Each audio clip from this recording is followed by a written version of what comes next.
Jennifer Clark stood by the small kitchen window of her apartment, cradling a warm cup of coffee as the morning sunlight streamed in. The tiny Boston apartment wasn't much, but it was home. A home she had built with quiet resilience and unwavering love for her son, Tyler. She took a slow sip, letting the warmth settle inside her, but the knot in her stomach refused to loosen. Today was the day she had been dreading. "Mom, I can't tie my tie." Tyler's voice echoed from the living room. Jennifer turned to see her 8-year-old son standing in front of the mirror, his small fingers fumbling with the red tie draped around his neck. She set her cup down and knelt in front of him, smoothing the fabric between her fingers. "Yes, this is tricky," she said, her voice gentle. "But don't worry, Mom's got you." As she looped the tie into a neat knot, a sharp pang tightened in her chest. She knew what today meant. Caroline, her former sister-in-law, was getting married, and the last place Jennifer wanted to be was at that wedding, surrounded by people who had never truly accepted her. For over 10 years, she had worked tirelessly at Maple Diner, taking every shift she could to make ends meet. Long hours, meager tips, and unpredictable customers were all part of her daily grind, yet she never complained. She had to be strong for Tyler. 3 years ago, her world had collapsed when she discovered Michael's affair. He hadn't even tried to hide it. His secretary, a woman nearly 10 years younger, had quickly become the new center of his life. "I want a divorce," he had said without hesitation. Jennifer hadn't cried that day. She had simply signed the papers, packed her bags, and moved back in with her parents, taking 5-year-old Tyler with her. There was no begging, no confrontation. Just quiet acceptance. That was her pride, her refusal to break in front of him. Her pride, however, hadn't shielded her from the way Michael's family treated her. His mother, Beverly, had always made it clear that she saw Jennifer as nothing more than a mistake in her son's life, a waitress who had no business marrying into their world. Caroline, Michael's younger sister, had been no different. With a prestigious university degree and an air of superiority, she had never missed an opportunity to remind Jennifer of her place. Tyler had noticed it too. He was bright for his age, sensitive beyond his years. "Grandma Beverly and Aunt Caroline don't like you, do they?" he had asked once, his small face creased with concern. Jennifer had forced a smile, brushing his hair back. "Adult relationships are complicated, sweetheart," she had said, though she knew that wasn't really an answer. Now, as she adjusted the final fold of his tie, she forced her thoughts back to the present. "Tyler, today is a special day. It's your aunt's wedding, so we need to be extra polite." Her son studied her face, his sharp eyes filled with unspoken understanding. He knew she didn't want to go. He also knew why she had agreed. "I want to see Dad," he had said softly when the invitation arrived. Jennifer had hesitated but eventually relented. It wasn't about her, it was about Tyler. She smoothed the fabric of her simple navy dress, her hands trembling slightly. She had chosen something understated, something that wouldn't draw attention. But no matter how much she tried to blend in, today was going to be different. She could feel it in her bones. Before stepping out of the apartment, she placed her hands on Tyler's small shoulders, her voice steady despite the weight in her heart. "No matter what happens, we are family. Never forget that." Tyler nodded firmly, his trust in her absolute. They left the apartment together, unaware that the day ahead would change their lives forever. As the taxi pulled up to the entrance of the Grand Harbor View Hotel, Jennifer felt her chest tighten. The massive chandeliers inside glowed through the tall glass windows, illuminating the perfectly polished marble floors. The sheer extravagance of it all made her feel even more out of place. She took a deep breath and looked at Tyler, who was sitting beside her, his small hands fidgeting in his lap. "You ready?" she asked, forcing a smile. Tyler nodded, but she could see the hesitation in his eyes. As they stepped inside, the air smelled of expensive perfume and fresh roses. The guests were already mingling, their laughter echoing through the vast reception hall. Waiters in crisp white uniforms carried trays of champagne, moving through the crowd with practiced elegance. Jennifer led Tyler toward the reception table, where a young woman in a black dress checked the guest list. "Mrs. Clark?" the woman asked, scanning the paper in front of her. She hesitated for a moment, her brows furrowing. Please wait just a second. Jennifer exchanged a glance with Tyler, her grip tightening on his hand.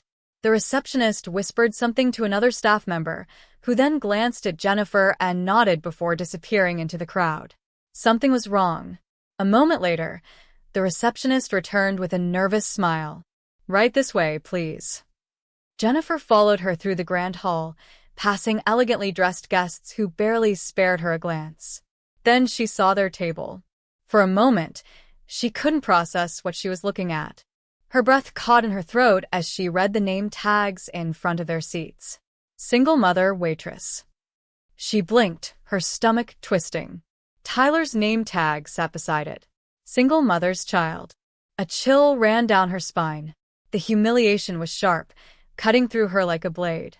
The words weren't a mistake. They weren't an oversight. They were intentional. Her first instinct was to take Tyler's hand and walk out. She didn't belong here, and they had made sure she knew it. But then she glanced down at her son. Tyler was staring at the name tags, his small hands clenched into fists. His jaw was tight, his eyes shining with something between confusion and hurt.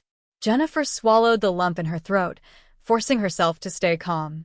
She flipped both name cards over, hiding the cruel words, and took a seat.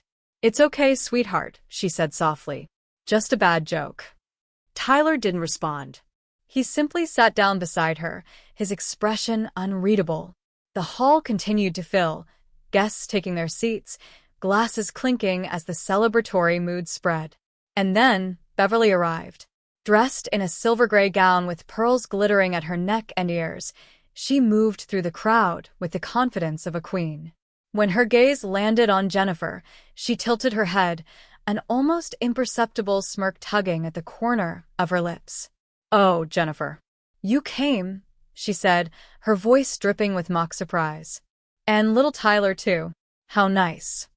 Jennifer didn't respond. She simply smiled politely and nodded. Beverly barely acknowledged her grandson before turning away to greet more esteemed guests. Then the music started. The ceremony began, unfolding in a blur of vows, rings, and applause. Caroline entered, glowing in an extravagant wedding gown, her smile as dazzling as the diamonds on her neck. Jennifer kept her face neutral, though inside, she felt like a stranger watching a world that had long since cast her out. The reception dinner soon followed. The tables were adorned with crystal glasses and gold-plated cutlery. Waiters moved gracefully between guests, refilling drinks and setting down elaborate dishes. Then, the clinking of a spoon against a glass silenced the room. Beverly had stood up, microphone in hand. "Ladies and gentlemen," she began, her voice rich with practiced elegance. "Thank you all for joining us on this wonderful day as we celebrate the wedding of my beloved daughter, Caroline." There was polite applause. Beverly smiled, soaking in the attention before continuing. "Weddings are a time of love, family, and inclusivity," she said, her eyes flickering toward Jennifer. "Which is why we are so pleased to have some very special guests tonight." Jennifer's spine stiffened. Beverly gestured toward her. "Our dear former family member, Jennifer, is here with us this evening," she said smoothly, as murmurs rippled through the crowd. Jennifer, as many of you know, has worked tirelessly as a waitress for over a decade. A few chuckles echoed in the room. Jennifer's fingers curled around her napkin. Beverly wasn't finished. "And in honor of that dedication," she continued, her voice laced with mock sweetness, "I have a little suggestion. Since Jennifer is such an experienced waitress, perhaps she wouldn't mind helping serve dinner tonight?" Laughter erupted. Jennifer's entire body went numb. She could feel every set of eyes on her, waiting for her reaction. Her throat burned, but no words came. From the corner of her eye, she saw Michael, sitting with his drink in hand, looking away uncomfortably. But he did nothing, said nothing. The room blurred. The laughter, the whispers, the humiliation pressing down on her like a weight she couldn't lift. She wanted to stand, to leave, to take Tyler and never look back. But then something shifted. Beside her, Tyler's chair scraped against the floor. She turned her head in time to see him standing up. The entire room fell into silence. Jennifer's heart pounded. Tyler, her 8-year-old son, stepped forward, his small frame facing a crowd of well-dressed adults. His voice was steady, unwavering. "I have a present for the bride," he said. The laughter stopped. Caroline's smile froze. Jennifer's breath caught in her throat as she realized Tyler wasn't done yet. And whatever he was about to say would change everything. Tyler pushed his chair back, the scraping sound cutting through the silence like a blade. Jennifer's breath hitched as she watched her son walk toward the stage. His small frame moved with an air of quiet determination, his face set in a way that made him look far older than his 8 years. The room, once filled with laughter at his mother's expense, fell into a hush. All eyes turned toward the boy as he climbed onto the stage, standing barely tall enough to reach the microphone. He took a deep breath. "Please stop making fun of my mom." His voice was small, yet steady, clear enough to carry through the massive hall. The silence deepened. Jennifer's heart pounded in her chest. Tyler stood alone, facing an entire room of well-dressed adults, his hands clenched at his sides. "My mom works hard every single day," he continued. His voice didn't shake, though his fingers twitched slightly. "She wakes up at 5 in the morning to pack my lunch. She helps me with my homework, even when she's so tired she can barely keep her eyes open. She stands on her feet all day at work, smiling at rude customers, just to make sure I have everything I need." Jennifer felt tears prick at the corners of her eyes. "She never complains," Tyler said. "Even when people treat her badly. Even when people laugh at her." His gaze swept the room, his bright blue eyes filled with something fierce and unbreakable. "But nobody has the right to treat her like this." Beverly cleared her throat, stepping forward with an uneasy chuckle. "Sweet boy," she cooed, her voice dripping with fake sweetness. "Why don't we leave the grown-up talk for later? I'll buy you some ice cream, chocolate? Or maybe 2 scoops. Tyler's expression didn't change. He didn't move from the microphone. "I don't want ice cream." Beverly's smile faltered. "I want people to stop treating my mom like she doesn't matter," he said, his voice sharp now. "Because she does." A murmur ran through the crowd. A few guests shifted in their seats, suddenly uncomfortable. Beverly opened her mouth again, likely to dismiss him, but Tyler wasn't finished. "I wasn't going to say anything today," he admitted, his small fingers tightening around the edges of the microphone. "But after what you just did, Grandma Beverly, I think everyone deserves to know the truth." Jennifer stiffened. "The truth?" A nervous ripple spread through the crowd. Caroline, seated at the head table, suddenly straightened. She glanced at Michael, then at Beverly, then back to Tyler. "What are you talking about, sweetheart?" she asked, forcing a bright smile. "It's a wedding. Let's not ruin it with—" "I heard you," Tyler interrupted. His voice was steady, but his little shoulders were tense. The room went still. Caroline's smile froze.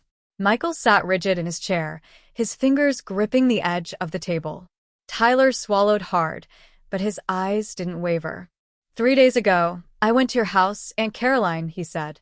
"Mom forgot to mail a letter, so I was on my way to piano class and decided to drop it off.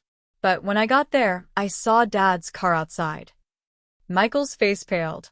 Jennifer's stomach twisted. "The door was open a little," Tyler continued, "and I heard you two talking inside." A shudder passed through Caroline, her hands gripping the edge of the tablecloth. "That's ridiculous," she said quickly. "You must have misheard, sweetheart." I have proof." Tyler pulled something from his pocket. Jennifer gasped. A phone. Michael's old phone. A birthday present he had given Tyler months ago. The blood drained from Caroline's face. Tyler calmly tapped the screen and held it up to the microphone. For a second there was only static. Then came the voices. "Mike, I want to see Jenny's stupid face at the wedding. I'll write, single mother, waitress, and humiliate her in front of everyone. The plan is perfect. Beverly is on board, too." Jennifer's breath caught in her throat. The voice was Caroline's. There was a collective gasp from the audience. Someone knocked over a glass. Another voice came through the speaker. Michael's. Be careful. What if people find out you're pregnant with my child? Our relationship will be exposed. The room erupted into chaos. A woman screamed. Someone dropped their fork with a loud clatter. The murmurs turned into frantic whispers. Jennifer couldn't move. She felt frozen, her hands gripping the table as the full weight of the revelation crashed down around her. Caroline and Michael. An affair. A pregnancy. A cruel plan to humiliate her. Michael shot up from his chair. Turn that off. But Tyler didn't. The recording continued. James doesn't know anything yet, Caroline's voice whispered, smug and delighted. If I tell him after we're married, it'll be too late. I've calculated the timing, so he won't know it's our child. Jennifer turned sharply. James, the groom, sat frozen, his face white as a sheet. His hands trembled where they rested on the table. His father slowly rose to his feet, his face hard. Son, he said firmly, we are leaving. James looked at Caroline. Caroline looked like she might faint. No, James, please. But James was already pulling off his wedding band. He placed it on the table and walked away. The whispers in the room grew louder. Beverly looked from Michael to Caroline, her face drained of all arrogance. You fools, she hissed. Michael sat back down, running a shaking hand through his hair. He looked at Jennifer, then at Tyler. And for the first time in years, he looked ashamed. Tyler put the phone back in his pocket. Then he walked straight back to Jennifer and slipped his little hand into hers. I'm sorry, Mom, he whispered. But I couldn't let them hurt you. Jennifer swallowed the lump in her throat and wrapped her arms around her son. You did nothing wrong, she whispered back. Nothing at all. Around them, the chaos continued. Caroline was sobbing, Michael was silent, and Beverly was muttering about the disgrace of it all. But Jennifer didn't care. She took Tyler's hand. Let's go home, she said quietly. Without another glance back, they walked out of the grand, glittering hall, leaving the wreckage of her former life behind them. The silence that followed was deafening. James stood frozen, his face pale as if the life had been drained from him. He blinked slowly, his hands clenched at his sides. The guests whispered among themselves, their gazes bouncing between the groom and the woman he had just promised to spend his life with. Caroline sat in stunned silence, her lips parted as if searching for an explanation. James, she whispered, reaching for his hand. But James pulled back as if burned. Is it true? His voice was barely above a whisper, but in the dead silence of the hall, it felt as loud as a shout. Caroline shook her head frantically. No, Tyler is just a child. He must have misunderstood. I heard you. Tyler's voice, clear and unwavering, cut through her denial like a knife. I recorded you. The weight of those words seemed to crush her. Caroline's shoulders slumped, and she buried her face in her hands. The groom's father stepped forward, his expression hard with quiet fury. Son, he said firmly, his voice carrying across the room, we're leaving. James exhaled shakily, his eyes never leaving Caroline's crumpled form. Then, with deliberate movements, he reached for his wedding ring. Caroline lifted her head, her face streaked with tears. James, please, she choked. I love you. James let out a hollow laugh. Love. He shook his head. You were pregnant with my fiancé's brother's child, and you plan to lie to me about it. That's not love. Caroline lunged forward, grabbing at his hands. It was a mistake. I was scared.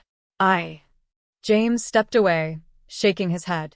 He turned, slipped the ring off his finger, and placed it gently on the table in front of her. Without another word, he walked away. The whispers turned into murmurs.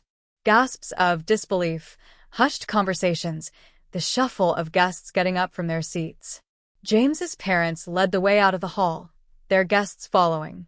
The grand wedding had unraveled in minutes, and the spectacle was over. Michael, still sitting, let out a shaky breath and slowly rose to his feet. His gaze flickered from Caroline to Jennifer, then finally to Tyler. He swallowed hard. There's no point denying it, he muttered, rubbing his face. It's true. Caroline gasped as if his admission physically hurt her. Michael, he said, I said what you wanted to hear, he snapped. But the truth is out now. Caroline broke down completely, sobbing into her hands. Beverly, who had stood frozen through it all, suddenly found her voice. You absolute fools, she hissed. Her eyes darted around the room, taking in the disgusted stares of the guests who remained. You've disgraced this family. Do you have any idea what you've done? Michael shot her a bitter look. I learned from the best, Mother. Beverly reeled back, as if struck. For years, this woman had looked down on Jennifer, treating her as though she were nothing. But now, she stood in the ruins of her own family, the weight of disgrace crushing her beneath the judgmental gazes of the same people she had sought to impress. And Jennifer. For the first time, Jennifer felt no fear in speaking up. She lifted her chin, her voice steady and unwavering. You humiliated me today, Beverly, she said. You tried to turn me into a joke in front of all these people. But it turns out the only people who should be ashamed are you and your children. Beverly's mouth opened, but no words came. Jennifer turned to Michael. And you, she let out a soft, almost amused scoff. You left me because I wasn't good enough for you. But look at you now. You destroyed everything yourself. Michael said nothing. He had no defense left. Jennifer took a deep breath, then turned to Tyler, gently taking his hand. We don't belong here, she said softly. Tyler nodded. Together, they turned and walked toward the exit, Jennifer keeping her head high. The last thing she heard as the door shut behind them was the sound of Caroline's sobs and Beverly's frantic attempts to salvage what little dignity she had left. But Jennifer didn't look back. For the first time in a long time, she was walking toward something better. Jennifer and Tyler stepped out of the hotel and into the cool evening air, leaving behind the chaos, the betrayal, and the humiliation. As they walked toward the waiting taxi, Jennifer squeezed Tyler's small hand in hers. You okay? She asked softly. Tyler nodded, though his face was thoughtful. Yeah. Are you? Jennifer let out a breath she hadn't realized she was holding. For the first time in years, she felt something close to freedom. I think I am. They got into the taxi, and as the car pulled away from the Grand Hotel, Jennifer didn't spare a single glance back. That world, Michael, Caroline, Beverly, none of it mattered anymore. The weeks that followed were nothing short of transformative. One afternoon, as Jennifer finished wiping down a table at Maple Diner, the owner, Mr. Hartman, called her into his office. You've been here for over 10 years, Jennifer, he said, leaning back in his chair. You've worked hard, never complained, and shown more resilience than anyone I've ever met. Jennifer blinked, unsure where he was going with this. I want to promote you to deputy manager. Her heart nearly stopped. Me? Mr. Hartman chuckled. Yes, you. It's about time. Tears burned at the corners of her eyes. She had spent so many years feeling invisible, struggling to prove her worth. And now someone finally saw her. Thank you, she whispered. News of what had happened at the wedding spread quickly through the community. People who had once ignored Jennifer now saw her in a different light. Strangers came into the diner just to shake her hand. You stood up for yourself, one woman told her. And your boy? He's got more courage than most grown men. Jennifer would smile, feeling warmth spread through her chest. It wasn't about recognition. It was about the simple fact that, for the first time in her life, she wasn't allowing anyone to belittle her. Meanwhile, Michael's life unraveled. His company, upon discovering the scandal, quietly let him go. His once pristine reputation was in shambles. The man who had once flaunted his success now found doors closing in his face. Caroline, unable to face the whispers and stares, packed up and moved to another city. She was now raising her child alone, experiencing the very life she had once mocked Jennifer for. As for Beverly, the once proud matriarch found herself abandoned. The same people who had once flocked to her social gatherings now avoided her, unwilling to associate with disgrace. One evening, Jennifer received a letter in the mail. She recognized Beverly's neat, expensive stationery immediately. I was wrong. About everything. I don't expect your forgiveness, but I am sorry. Jennifer stared at the words for a long time. Then, She took a deep breath and wrote a short response. I can let the past go, but that doesn't mean I will ever forget. She mailed it the next morning. Months later, Jennifer stood in front of her mirror, adjusting the new deputy manager badge on her uniform. Tyler came running in, holding up a test paper. A+, he grinned. Jennifer beamed and pulled him into a hug. She had been humiliated. She had been broken. But she had risen stronger. And for the first time in years, she was excited for the future.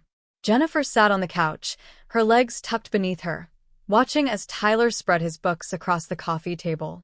His brows furrowed in concentration as he worked through a math problem, occasionally biting the tip of his pencil. Ever since that night at the wedding, something had changed in him. At school, he walked with more confidence. His teachers noticed his sharp mind, his classmates listened when he spoke. The boy who once hesitated to speak up now carried himself with quiet strength. One afternoon, he came home with a wide grin and a certificate in his hand. Mom, I won the class debate. Jennifer beamed, pulling him into a hug. That's amazing, sweetheart. What was the topic? Standing up for what's right, he said, his eyes twinkling. Jennifer felt her heart swell with pride. Her son wasn't just brave, he was becoming a leader.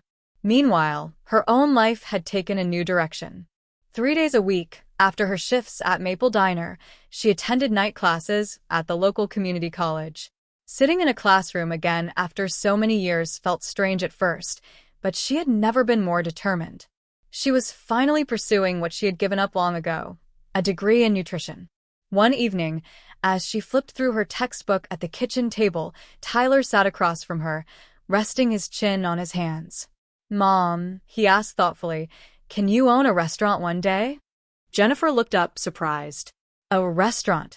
Yeah, Tyler said, his eyes bright. You know so much about food now. And you're really good at your job. So why not?